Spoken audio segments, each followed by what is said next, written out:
Hey everyone, it's Juhi for catscrappiness.com. Today I'll be showing you how to make this masked butterfly background. We'll be using Inka Dinka masking paper for this. So I start by taking out one sheet from the back and stamping on the white side of the paper.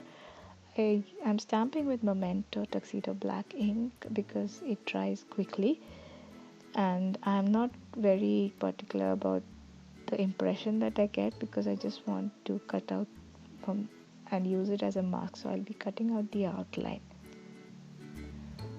So now once I've stamped all the butterflies, I go ahead and fussy cut them. The great thing about this paper is that it can be used multiple times. I mean, the mask made from this paper can be used at least 3 to 4 times, and it doesn't lose its stickiness. So I cut out a couple of butterflies and I used the rest from a previous card that I made using the same stamp set.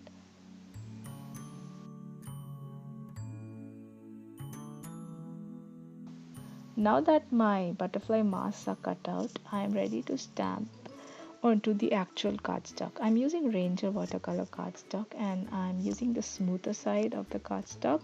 This will help to get a good stamped impression.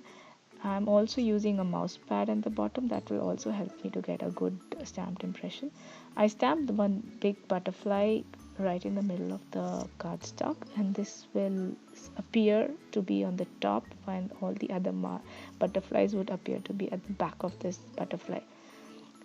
So for this I need to mask out this butterfly and stamp the other butterflies over this.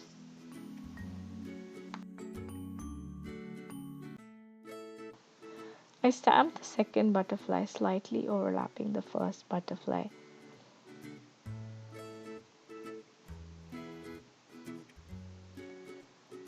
And now I mask out this butterfly too. The backing paper is a little tricky to take off because I have really short nails.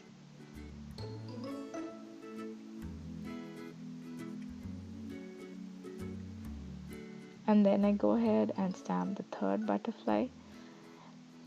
I take care to apply a lot of pressure at the edge where the mask ends because failing to do so might lead to an uneven stamped look at the edge. It will be slightly white. So I take care to press really hard at the edge of the where the edge of the mask is. And now I continue stamping random butterflies to create a random butterfly pattern, and I keep moving the mask around.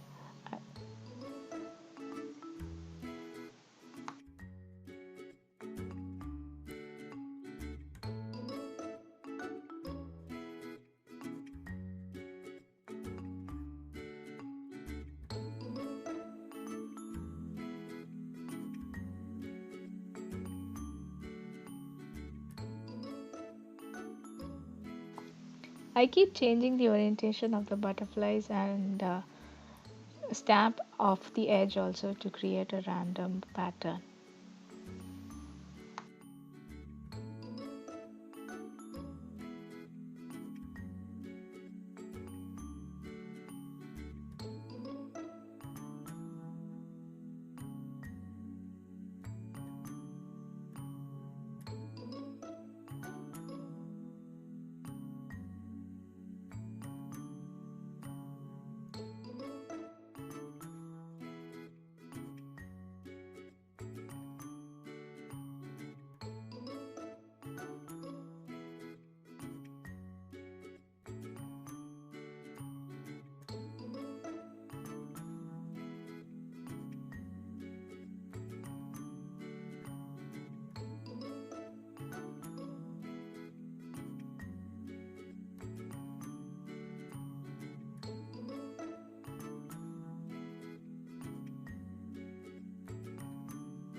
Now all the stamping is done and I'm ready to remove the final mask.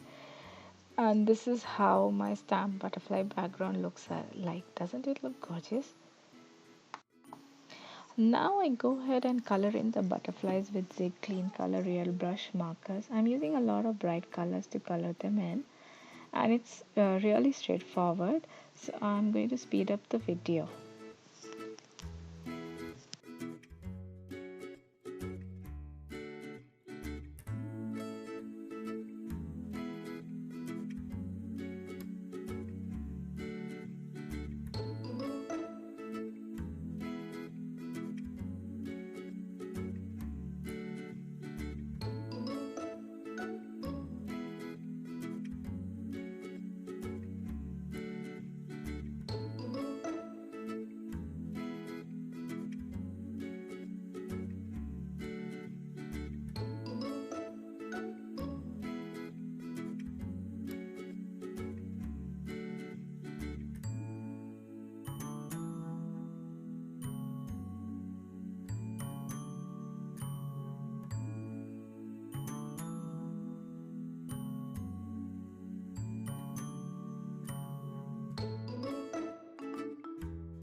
So this is what the butterfly background looks like after coloring it with the watercolor markers.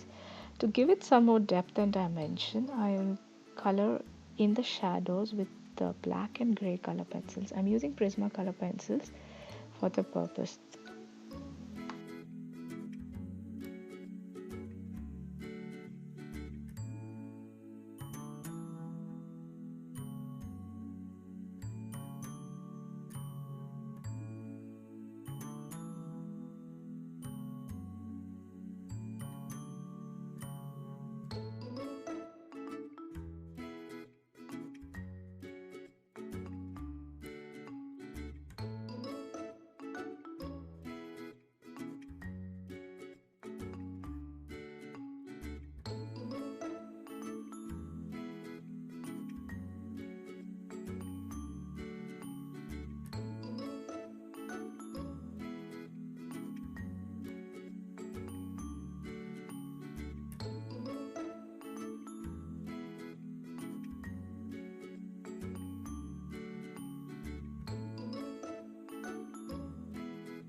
Once I'm satisfied with my coloring, I die cut this panel using a stitch rectangular die from Cat Scrappiness.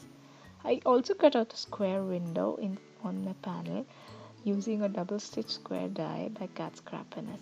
I used the same square die to cut out another piece from white cardstock.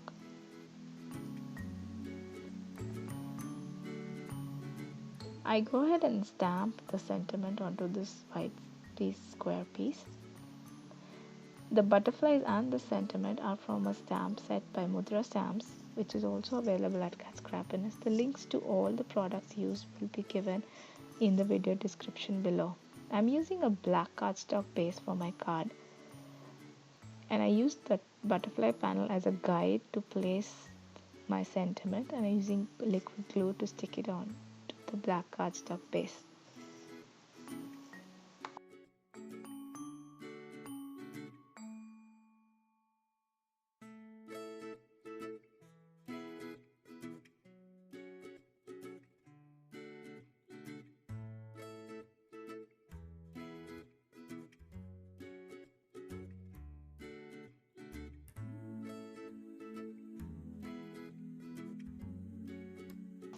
I use a square piece of acetate, double-sided foam tape, and beads to create a shaker element around the sentiment.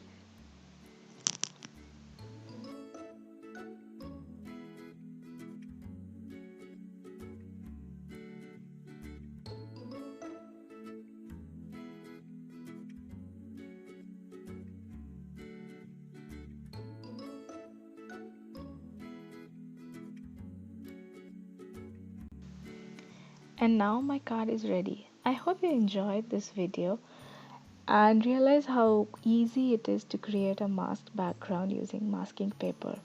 Thanks for watching. Don't forget to like and subscribe. Bye bye.